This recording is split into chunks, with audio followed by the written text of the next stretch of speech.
एक पेशेंट वो होता है जो जिसको दवाई की ज़रूरत होती है। जैसे मौत का लोगों को ख्याल आने लग जाता है, खुदकुशी का ख्याल आता है, लोग प्लान करने लग जाते हैं खुदकुशी, लोग मरना चाहते हैं। इसी तरह से फिर कुछ लोग होते हैं जिनको इतना ज़्यादा वहम होने लग जाता है कि वो अपने घरों में कैद हो जाते हैं, उनके जहन के केमिकल इम्बैलेंस हो जाते हैं।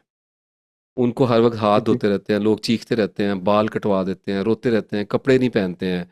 उनको अपने जो स्टूल की और यूरिन को पास करने की परवाह नहीं रहती है। मैं बहुत सारे लोगों से मेरा राब्ता रहता है और बड़ी बड़ी अजियत है इस मामले में, बहुत बड़ी बड़ी अजियत है। और फिर स्किज़ोफ्रेनिया के पेशेंट होते हैं, कोई अपने आप को नौज़बिल्ला प्रॉफिट समझने लग जाता है, कोई अपने आप को किलर बना लेता है, किसी को ऐसे लगता है मुझे कोई लोग मेरा पीछा करते हैं, पता नहीं अजीबो-गरीब किसी को फरिश्ते नज़र आने लग जाते हैं। तो इस मामले में जो दवाइयाँ होती हैं ना, वो ज़रूरी होती हैं, क्योंकि पेशेंट अपनी हेल्प नहीं कर सकता। यानी अगर मैं ये बात कहना नहीं चाहता, लेकिन अभी आपने कर दी है बात, यानी यूँ समझिए कि जब आदमी पागल हो जाता है, इट फील्स इंसल्टिंग, ठीक है? लेकिन अच्छा। आ जाता है, दीवानापन आ जाता है ज़िंदगी में, शक्कर भी तारी हो जाता है, लोगों पे जज़्ब भी तारी हो जाता है, लोग पागल भी हो जाते हैं। जब दुनिया में सारी बीमारियाँ रखी हैं, तो हमें इस पे बात करने में आर तो कोई नहीं होनी चाहिए ना। तो जब इंसान पागल हो जाता है ना, तो वो खुद अपना ख्याल नहीं रख सकता, उस पे शरीयत के तकाजे लागू नहीं होते, उसकी स्ट्रगल के फैक्टर सीज कर दिए जाते हैं, उसका नामा माल बंद कर दिया जाता है, रिलीफ दे दिया जाता है। आपसे ने फरमाया कि सोए हुए और पागल का नहीं लिखा जाता।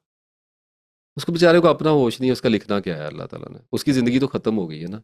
तो ऐसे मरीज़ किसी के बच्चे होते हैं, किसी के बाप बेटे भाई बहन, हम ही लोगों में से होते हैं। तो उनके लिए सिकेट्री की जो फील्ड है मेडिकल साइंस में, वो एक अजीम नेमत है। कम अज़ कम पेशेंट मेनियाज में नहीं जाता, लोग छुरियां लेके फिर रहे होते हैं, तो ऐसी चीज़ों से रिकवरी थोड़ी सी हो जाती है। लेकिन इसमें दूसरी किस्म भी होती है, वो लोग होते हैं जो जिनको एंजाइटी और स्ट्रेस तक काम है, थोड़ा बहुत डिप्रेशन है, मैं कहता हूँ उनके लिए दवाई हराम है, वो मुकाबला करें।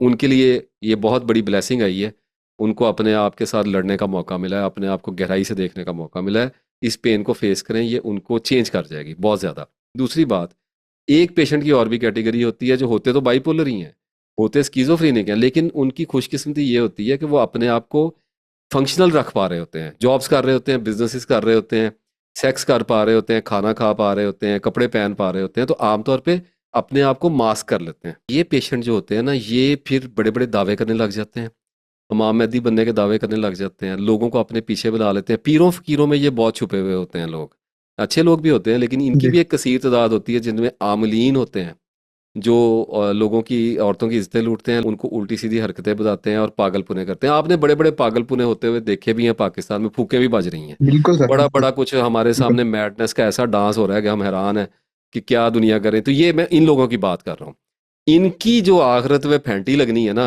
अल्लाह इनको बचाए, और तो कोई हर कसर कोई नहीं छोड़ी, अल्लाह इन पर रहम करे। ये लोग वो हैं बेशक। जो पेशेंट भी हैं और क्रिमिनल भी हैं, और इनको अगर बेशक। बताया जाए कि आप थोड़े से खिसक गए हैं, तो ये उसको मानते नहीं है और उसको मंसूब करते हैं अपनी रूहानी। यानी बड़ा लतीफ सा फर्क है ना, कि मैं अगर साइकोलॉजिकल जी। पेशेंट हूँ और मैं उठ के ये इस तरफ आ जाऊं और स्पिरिचुअल बन के बैठ जाऊं, तो चूंकि साइकोलॉजी साइकेट्री का पेशेंट तेज बड़ा होता है, जो ऐसा पेशेंट होता है जो थर्ड कैटेगरी आपको बता रहा हूँ, ये इसकी इंटेलेक्ट जो होती है ना, वो बड़ी अजीब सी होती है, दलील तराशता है।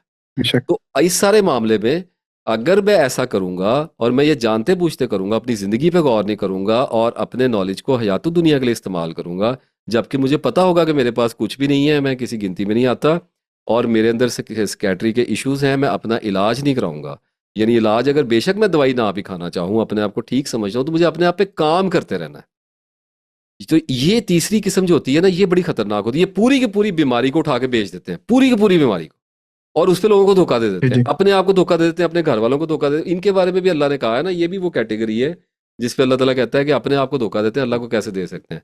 तो इस सारे मामले में दवाई बेशक। की अपनी एक अहमियत है जिसकी हम रिस्पेक्ट करते जैसा कि आप जानते हैं ना कि थोड़ी सी इदराक हो जाए ना इन चीजों का, साइकोलॉजी का, तो बंदा पहले सपोर्ट कर लेता है कि भाई तेरे अंदर डोपामिन डायलेशन चल रही है या तू हैं। अटेंशन ऐसे सीकर ही है, है, तुझे ये ऐसे ही है। थोड़ा जी जी। नहीं, लेकिन एक बात आपको पर बता सर दूं, अब। ये काम नहीं करना चाहिए, ये काम नहीं करना चाहिए। ये इससे आपके अंदर एक बहुत बड़ा नुक्स पैदा हो सकता है।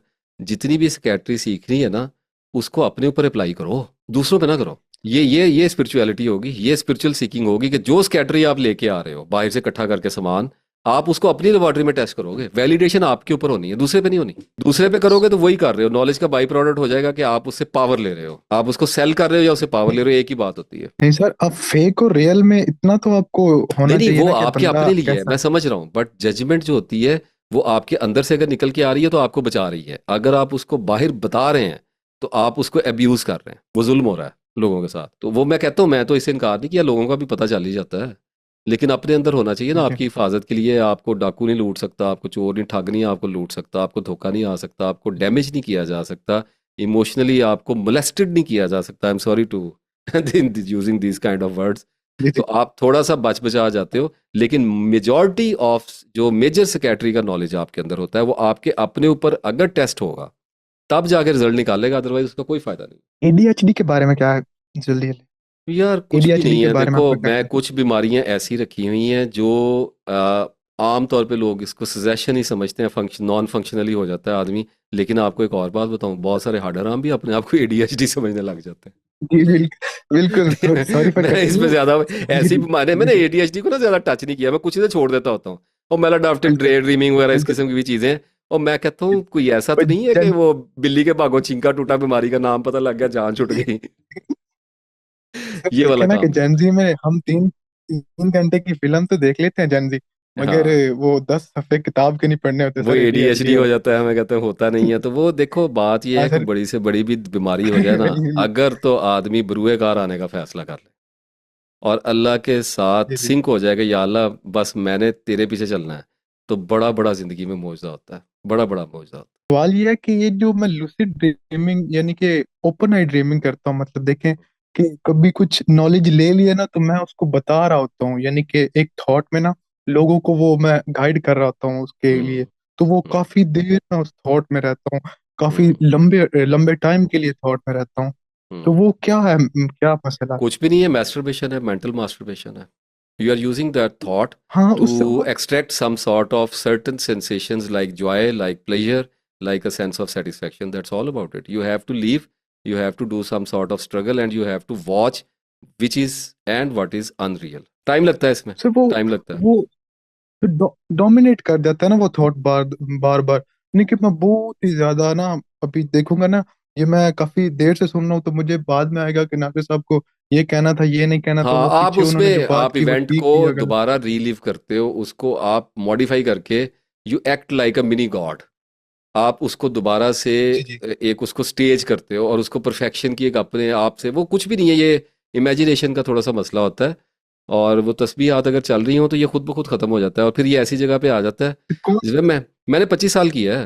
अच्छा सर, हाँ, सजेस्ट कीजिएगा तस्वीर इसके लिए। मैं तो सर बहुत वो सारी कर रहा अभी था, ये उसी के नज्म बीच है, में ही कहीं दाव लग गया मेरा। सर ये नज्म है, मैंने आपकी वीडियो देखी थी उस दिन तो जी कैफियत इस तरह की हो गई थी, वो ओसीडी के बारे में आप बात कर रहे हम्म, थे पॉडकास्ट में। तो हम्म, वो सुनने के बाद ये शाम का वक्त था तो उसी वक्त ऐसी तबीयत हुई तो लिख दी। हम्म, नज़्म है, मैं किसी जुनून की जद में हूँ, मेरी सिस्कियों ने मुझे अली मेरी जिंदगी से जुदा किया, मुझे ताजगी से खफा किया, मेरा ज़हन भी है गुटा हुआ, मेरी रूह भी है थकी हुई, मैं सलासिलों से लदा हुआ किसी कैद में हूँ पड़ा हुआ, मुझे बोलने का हुनर नहीं, मुझे सोचने की समझ नहीं, कई रोज से मैं सफर में हूँ, मैं किसी जुनून की जद में हूँ, वाह। मेरी जात भी है दबी हुई किसी एक ख्याल के बोझ में, मेरी जात भी है दबी हुई किसी एक ख्याल के बोझ में, मेरी राहतों को सुकून नहीं, मुझे मुश्किलों का जनून नहीं, ये जो जिंदगी है सिखा रही कोई मसला ये अजब सा है, मैं तो सोच के ये फना हुआ है नसीब में ये लिखा हुआ, मुझे मुश्किलों ने थका दिया मुझे सोचने ने हरा दिया, मेरी हसरतों ने मुझे अली सही रास्ते से हटा दिया। ये हाँ इस सुनिएगा सर, स्पेशल आपके लिए। हम्म, ये मिजाज के हैं सितम सभी, ये मिजाज के हैं सितम सभी, कभी जुस्तजू में मचल उठा कभी खौफ से ये फिसल गया, ये मिजाज के हैं सितम सभी, कभी जुस्तजू में मचल मचल उठा कभी खौफ से ये फिसल गया, इन्हीं मुश्किलों से नहा कहीं, इन्हीं मुश्किलों से नहा कहीं, कोई मसलहत है छुपी हुई, कोई खैर भी है रखी हुई, जो गुनाह थे वो आया हुए, मेरी जात से मेरे राज भी, मैं हूँ गुमशुदा किसी ख्वाब में, मैं हूँ गमज़दा किसी चाह में, मुझे रास्ता नहीं मिल रहा कहीं रोज से हूँ भटक रहा, मैं किसी जुनून के जद में हूँ, मुझे आजमा के मेरा खुदा मुझे आजमा के मेरा खुदा है बता रहा कि मैं कौन हूँ। लिए इल्तिजा हूँ खड़ा हुआ, मुझे खौफ से वो निजात दे। ये मिटा के जो मेरा है लिखा, मुझे फिर से वो करे मुजतमा। ये मिटा के जो मेरा है लिखा, मुझे फिर से वो करे मुजतमा। मैं हूँ मुजतरिब कई रोज से, मैं हूँ मुंतजिर कई रोज से। मैं किसी जुनून की जद में हूँ, किसी जुनून की जद में हूँ। सुभान अल्लाह, दैट्स सुभान ऑल सर। अल्लाह। बहुत खूब, बहुत खूब।